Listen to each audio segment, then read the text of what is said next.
వాళ్ళ చేతిలో ఓట్లు వేయించుకొని కూటమి ప్రభుత్వం అధికారంలోకి వచ్చింది. కూటమి ప్రభుత్వానికి చెందినటువంటి ముఖ్యమంత్రి చంద్రబాబు నాయుడు గారు రీసెంట్ టైమ్స్లో మనం చూసాము, డబ్బులు లేవని ఇచ్చినటువంటి హామీల్ని ఇప్పుడప్పుడే అమలు చేయలేమని తేల్చి చెప్పేశారు. ఇదేంటా అని వైఎస్ఆర్ కాంగ్రెస్ పార్టీకి సంబంధించినటువంటి నాయకులు కానీ, సామాన్య సోషల్ మీడియా కార్యకర్తలు కానీ, సోషల్ మీడియా యాక్టివిస్ట్ కానీ ఏదన్నా ప్లాట్ఫామ్స్లో సోషల్ మీడియాలో దీన్ని కనుక ప్రశ్నిస్తే, క్వశ్చన్ చేస్తే అక్రమ కేసులు, అక్రమ అరెస్టులు, జైళ్ళకి ఏడుస్తారు. ఇదంతా కూడా ఒక రెడ్ బుక్ రాజ్యాంగం రాష్ట్రంలో నడుస్తుంది. మరి ఈ రోజున ఇది ఎలా అయిపోయిందంటే మన రాష్ట్రంలో ఇదొక పాలసీ మాదిరిగా, ఇదొక గవర్నమెంట్ పాలసీ, ఈ గవర్నమెంట్ పాలసీ రాష్ట్రం మొత్తం ఇంప్లిమెంట్ చేయాలి కావచ్చేమోనని ఇక ఇది ముందుకు కొనసాగుతూ ఉంది. ఇదిట్లా ఉంటే మన చిలకలూరిపేట నియోజకవర్గంలో ఈరోజు నియోజకవర్గ పరిస్థితి ఏంటంటే ఒక ఆటవిక అరాచక పాలన చిలకలూరిపేట నియోజకవర్గంలో కొనసాగుతుంది. ఇక్కడున్నటువంటి ఎమ్మెల్యే పుల్లారావు గారు అవినీతికి ఘనాపాటి పత్తిపాటి అని చెప్పొచ్చు. ఇక్కడ ఒక చక్కటి నరేటివ్ని, కట్టుకథ చక్కగా అల్లి ఒక వ్యక్తిని ఈ పుల్లారావు గారు స్టేషన్కి పంపిస్తాడు. పంపించి ఒక కంప్లైంట్ ఇప్పిస్తాడు. ఇదంట 5.5 ఏళ్ల కిందట 2019లో అట ఒక టీడీపీ సామాన్య కార్యకర్త సోషల్ మీడియాలో అబ్యూజివ్గా, అసహ్యంగా పోస్టులు పెడితే దానికేదో స్టేషన్లో కంప్లైంట్ వెళ్ళిందట. పోలీసులు డ్యూ ప్రొసీజర్ ఫాలో అయ్యుంటారు. దానికి నాకు సంబంధం ఏంటి? ఇప్పుడు ఈ కట్టు కథను ఎలా వెళ్ళారంటే, ఈ వ్యక్తిని ఎమ్మెల్యే కంప్లైంట్ ఇప్పిస్తాడు. ఇక్కడ పోలీసులు కంప్లైంట్ నమోదు చేస్తే అది ఎమ్మెల్యేనే చేపించాడు, ఈ పుల్లారావు గారేనని అనుకుంటారు జనం అని చెప్పి ఇక్కడ ఇప్పించి ఇక్కడ ఏమీ చేయకుండా మళ్ళా ఇదే కంప్లైంట్ని హైకోర్టులో ఇప్పిస్తారు. హైకోర్టులో ఇప్పించిన తర్వాత హైకోర్టు ఏమంటది? హైకోర్టు ఏమన్నదంటే, ఇది హైకోర్టు ఆర్డర్, నిజాది వినిపిస్తాను. Learned assistant government pleader takes notice on behalf of the respondents and state and seeks time for getting instructions. List in second week of February 2025. ఇది ఆర్డర్. అంటే దీని అర్థం ఏంటంటే, దీని రెస్పాండెంట్స్ ఎవరైతే ఉంటారో అంటే పోలీసులు, హానరబుల్ హైకోర్టు పోలీసులని రిమార్క్స్ అడుగుద్ది ఈ కంప్లైంట్ సంబంధించి. తర్వాత దీన్ని February 2nd వీక్కి పోస్ట్ చేస్తుంది. ఇంత ఈ ఆర్డరు. ఈ ఆర్డర్లో ఏమీ కూడా నా మీద కేసు ఫైల్ చేయమని, ఎఫ్ఐఆర్ కట్టమని ఏమీ లేదు. ఈ ఆర్డర్ ఇలా ఉంటే ఈ హానరబుల్ హైకోర్టు ఆర్డర్ని దీన్ని ఈ పుల్లారావు గారు అదే వ్యక్తితో మళ్ళా ఎస్పీ ఆఫీస్కి పంపించి హానరబుల్ హైకోర్టుని మిస్లీడ్ చేస్తూ, హానరబుల్ హైకోర్టు మీద నెట్టేసి, హానరబుల్ హైకోర్టుని మిస్కోట్ చేస్తూ ఏమంటారు?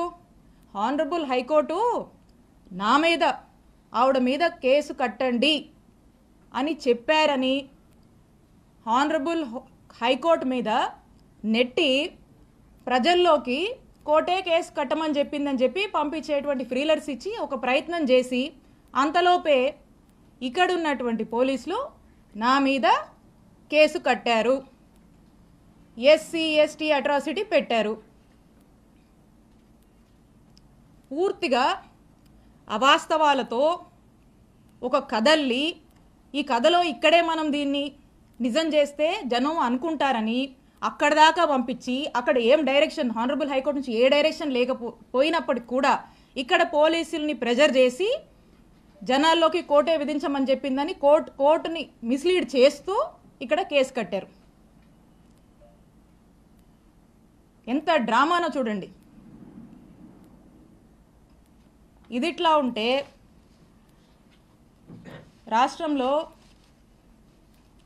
ఎలక్ట్రిసిటీ ఛార్జీలు పెరిగి ప్రజలు అనేక ఇబ్బందులు పడుతూ ఉంటే వారికి అండగా ఉందామని మా వైఎస్ఆర్ కాంగ్రెస్ పార్టీ నాయకుడు మా జగనన్న పిలుపునిస్తే విద్యుత్ పోర్ అనే కార్యక్రమంలో భాగంగా రాష్ట్ర వ్యాప్తంగా మా వైఎస్ఆర్ కాంగ్రెస్ పార్టీ వాళ్ళంతా కూడా అన్ని నియోజకవర్గాల్లో ఎలక్ట్రిసిటీ ఆఫీసెస్కి వెళ్ళి అక్కడ ప్రజలు ఇబ్బంది పడుతున్నారు, ప్రభుత్వం దృష్టికి ఇది తీసుకువెళ్ళాలి, ప్రజలకి భారం అవుతుంది, ఖచ్చితంగా ప్రభుత్వం దీనికి రెస్పాన్సిబిలిటీ వహించాలి, ఈ ఛార్జీలు తగ్గించాలని మేము రిప్రజెంటేషన్ ఇస్తే స్టేట్ మొత్తం జరిగితే కానీ ఇక్కడ మన చిలుకూరుపేటలో మాత్రమే స్పెషల్. ఇక్కడ మా వైఎస్ఆర్ కాంగ్రెస్ పార్టీ నాయకుల మీద, యాక్టివ్ లీడర్స్ కార్యకర్తల మీద 30 మంది మీద నాతో సహా ఇక్కడ కేసు కట్టారు. ఇక్కడంట వైఎస్ఆర్ కాంగ్రెస్ పార్టీకి సంబంధించినటువంటి నాయకులు కార్యకర్తలు బయటికి రావద్దు, యాక్టివిటీస్ చేయొద్దు, ఎక్కడ కూడా గొంతెత్తి మాట్లాడొద్దు, ఎవ్వరూ కదలాడకూడదంట. ప్రతి గ్రామం నుంచి ఈ రోజున పోలీస్ స్టేషన్లో కేసులు పెట్టడం, పోలీస్ స్టేషన్లోకి పిలిపించడము, హరాస్ చేయడము, తిట్టడము, కొట్టడము, కేసులు పెట్టడము, అరెస్టులు చేయడము, జైళ్ళకు తీసుకువెళ్ళడము, ఈ విధమైనటువంటి అరాచక పాలన చిలుకూరుపేట నియోజకవర్గంలో నడుస్తోంది. ఇదట్లా ఉంటే ఇక్కడున్న చాలామందికి తెలుసు, మా మామగారు 80 సంవత్సరాల వయసు కన్నా పెద్దోడండి. ఆ వయసులో ఉన్నటువంటి పెద్ద మనిషి మీద కూడా కేసు కట్టించాడు ఈ ఎమ్మెల్యే పుల్లారావు. నా మరిది ఫారిన్ సిటిజన్, ఫారిన్లో వ్యాపారాలు చేసుకుంటే నా మరిది మీద కేసు కట్టించాడు ఈ ఎమ్మెల్యే పుల్లారావు. నాకేనా కుటుంబం ఉంది, మీకు లేదా కుటుంబం? ఎన్ని రోజులు సాగుద్ది అనుకుంటున్నారు ఇట్లా? ఎన్ని రోజులు నడుస్తుంది అనుకుంటున్నారు ఇట్లా? నేను ఇక్కడ మీకు ఒక్కటే చెప్పాలనుకుంటున్నా, ఈరోజు నా కుటుంబాన్ని, మా వైఎస్ఆర్ కాంగ్రెస్ పార్టీ నాయకుల్ని కార్యకర్తల్ని మీరు ఇబ్బంది పెడతా ఉన్నారు. పుల్లారావు గారు, మీకంటూ ఓ రోజు వస్తుంది, గుర్తుపెట్టుకోండి. ఇంకోసారి చెప్తున్నా, మా కుటుంబం జోలికి వస్తున్నారు కదా, మాది పురుషోత్తపట్నం, గుర్తుపెట్టుకోండి,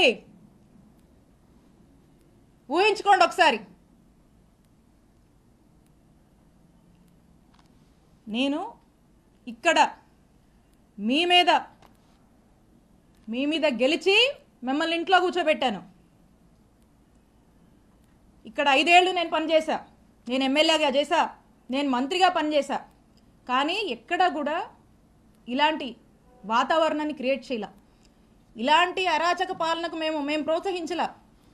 ఎక్కడా కూడా ఏదన్నా కూడా చట్టం తన పని తాను చేసుకుపోయింది తప్పితే మేము ప్రొవోక్ చేసి, మేము మా ఇంట్రెస్ట్లు ఏమి చెప్పి ప్రజల్ని ఇబ్బంది పెడుతూ ఈ రకమైనటువంటి అక్రమాలకు మేము పాల్పడలా. ఒక పీస్ఫుల్ ఎన్వైరన్మెంట్ ప్రతి ఒక్కరికి, అన్ని వర్గాల వాళ్ళకి మేము కల్పించి ప్రతి ఒక్కరూ కూడా సంతోషంగా ఉండి, వాళ్ళకి ఇంకేదైనా కష్టాలుంటే వాళ్లకు మేము తోడుగా అండగా ఉండేటువంటి కార్యక్రమాన్ని చేశాం. ఇక్కడ నేను ఎమ్మెల్యేగా ఉండి, ఇక్కడ మంత్రిగా ఉండి,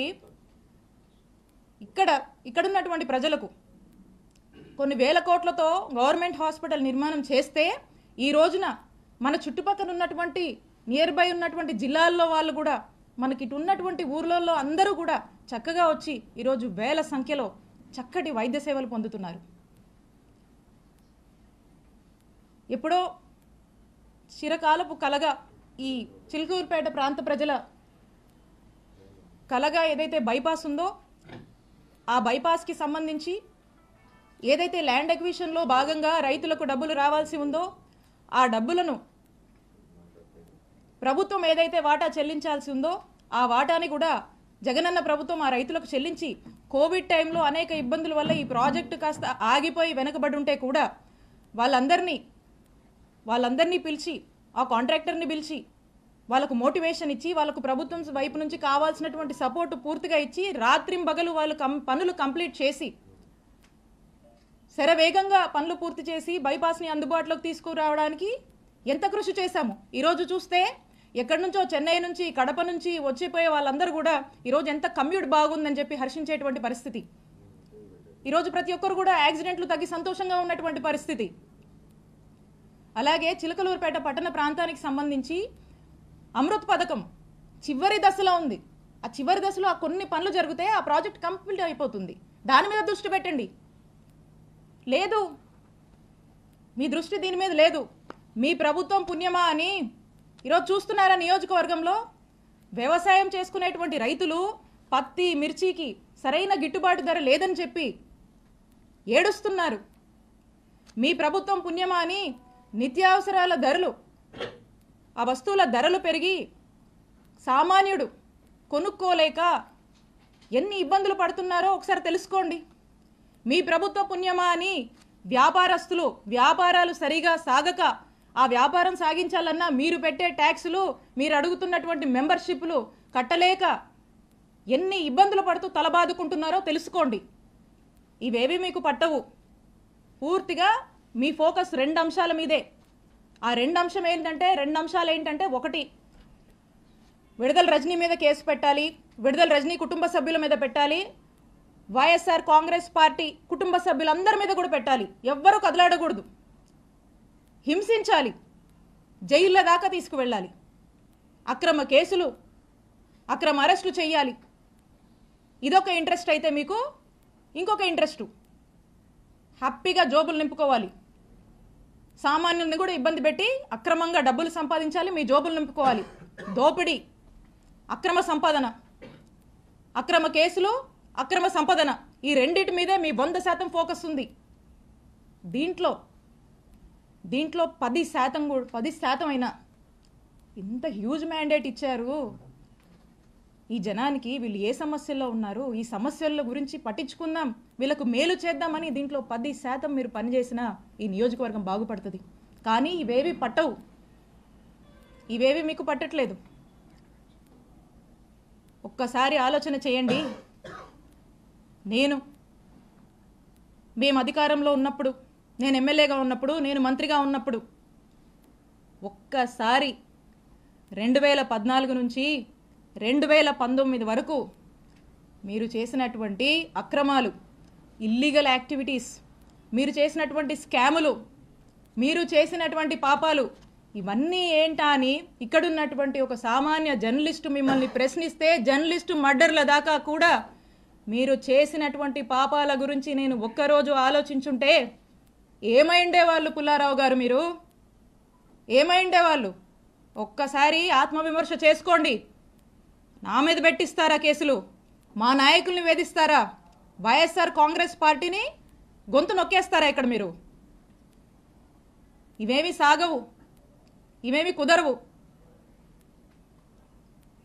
ఈరోజు మీరు చేస్తుంది ఏందా అంటే ఇలాంటివన్నీ ప్రోత్సహిస్తూ వాట్ నాట్ ఈరోజు నియోజకవర్గంలో వాట్ నాట్ జరుగుతుందండి. ఈరోజు ప్యాకెట్ నడుస్తుంది, గ్రానైటు, గ్రావెలు, సెటిల్మెంట్లు, అక్రమాలు, ఇల్లీగల్గా ఎలా డబ్బులు సంపాదించాలి, బార్ షాపులు, బెల్ట్ షాపులు, ఇవో ఇలా చెప్పుకుంటూ పోతే చాలా ఉన్నాయి. సరే, జనం ఆశపడో సూపర్ 6, సూపర్ 7 అని చెప్పారు, మాయమాటలు చెప్పారు. సరే చూద్దాంలే అనుకున్నారు. ఇంత పెద్ద మ్యాండేట్ మీకు ఇచ్చారు ఈ రాష్ట్రంలో. మేము కూడా అనుకున్నాం, ఓకే మేము మంచి చేసి ఓడిపోయాం, గెలుపోవటమి సహజమే, చూద్దాం ఏ మేరకు ఈ ప్రభుత్వం ప్రజల ఎక్స్పెక్టేషన్స్కి తగ్గట్టుగా పనిచేస్తుంది చూద్దామని మేము చూస్తున్నాం. చాలా క్రమశిక్షణగా, చాలా పద్ధతిగా మా నాయకుడు చూపించినటువంటి బాటలో ప్రజలకు మేలు చేస్తూ నడవడమే మాకు తెలుసు. ఇలా మీలాగా చీప్ ట్రిక్స్, ఈ చీప్ పాలిటిక్స్ ఎవడనో పెట్టుకొని ఎవడోనో పెట్టి ఏదేదో చేస్తామంటే నేను ఒకటే చెప్తా ఉన్నా. నాకు నవ్వొస్తుంది పుల్లారావు గారు. ఎందుకో చెప్పనా? నా రాజకీయ అనుభవం 7 ఏళ్ళు. నా 7 ఏళ్ల రాజకీయ అనుభవం ముందు మీ 25 ఏళ్ల రాజకీయం తల జించుకుంది ఈ రోజుతో అనిపిస్తుంది.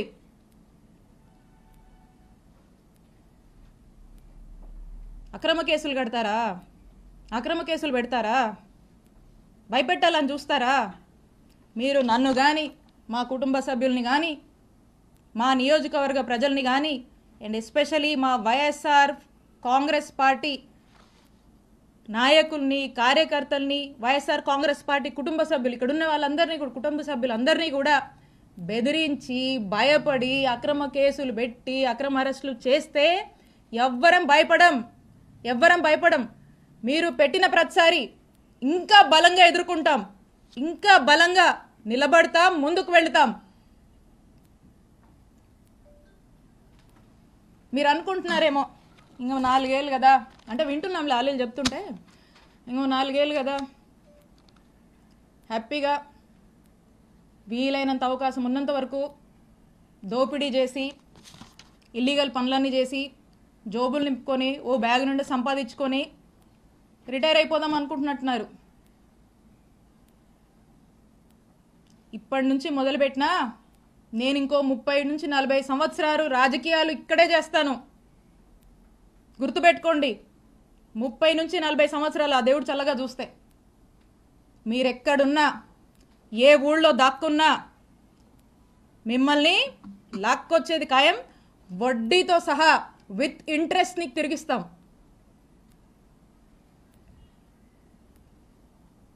అలాగే కొంతమంది ఈయనను చూసుకొని, అధికారులను చూసుకొని అర్జెంటుగా కయ్యానికి కాలు దూకుందామని చెప్పి వార్డుల్లో, గ్రామాల్లో మా వైఎస్ఆర్ కాంగ్రెస్ పార్టీకి సంబంధించినటువంటి యాక్టివిస్టులు, నాయకులు కావచ్చు, కార్యకర్తల మీద కావచ్చు, ఏదో కాలు దూకి ముందుకొచ్చి పిచ్చి పిచ్చి కట్టుకథలల్లి కేసులు పెడదాము, గొడవలు పెట్టుకుందామని ముందుకు దూకుతున్నారేమో. మీ ఎవ్వరిని మర్చిపోను. అందుకే చెప్తున్నా, ఆయనకి మీకు మీ ఎవ్వరిని వదిలిపెట్టం. మీ సంగతి తేలుస్తాం, తేల్చి రాజకీయం చేసుకుంటామని తెలియజేస్తున్నా. And officers, I have lot of respect for all of you. అధికారులందరి మీద నాకు అపారమైనటువంటి రెస్పెక్ట్ ఉంది. మీరు ప్రజలకు అవసరం వచ్చే పనులు చేయండి, ప్రజలకు 4 మంచి పనులు చేయండి, ప్రజలకు అండగా ఉండండి, ప్రజలు మిమ్మల్ని గుర్తించేలా మీ పరిపాలనని కొనసాగించండి. ఇలాంటి అక్రమాలు చేసేటువంటి వాళ్ళకి, ఇలాంటి అవినీతి పనులకు మీరు అండగా ఉండొద్దు. కొంతమంది ఉన్నారు బాగా అత్యుత్సాహానికి పోతూ ఇట్లాంటి పనులు చేస్తూ ఉన్నారు. నేను చెప్తున్నా, ఇలా అత్యుత్సాహంతో ఏ ఆఫీసర్ అయినా ఇష్టం వచ్చినట్టు చేస్తూ ముందుకు వెళ్తున్నాడా, I'm telling you, you will face severe consequences in the future. You are going to face severe consequences.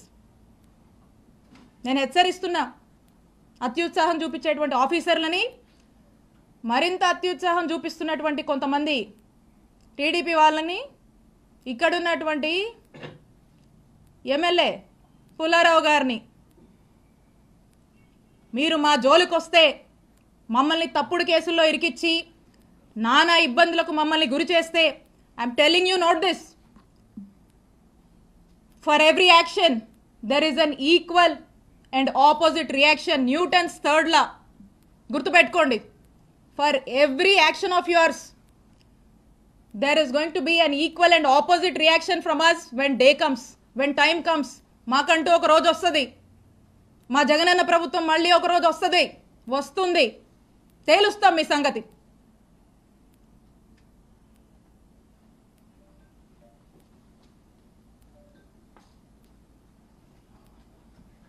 Madam, మీరు ఆల్రెడీ కంప్లైంట్ ఇచ్చినట్టున్నారు, మీరు కూడా కంప్లైంట్ డీజీపీ, అది ఏమైంది మేడం? చూస్తున్నారు కదన్నా, నేను ఒక కంప్లైంట్ ఇచ్చి దాదాపు 4 నెలలు అయింది.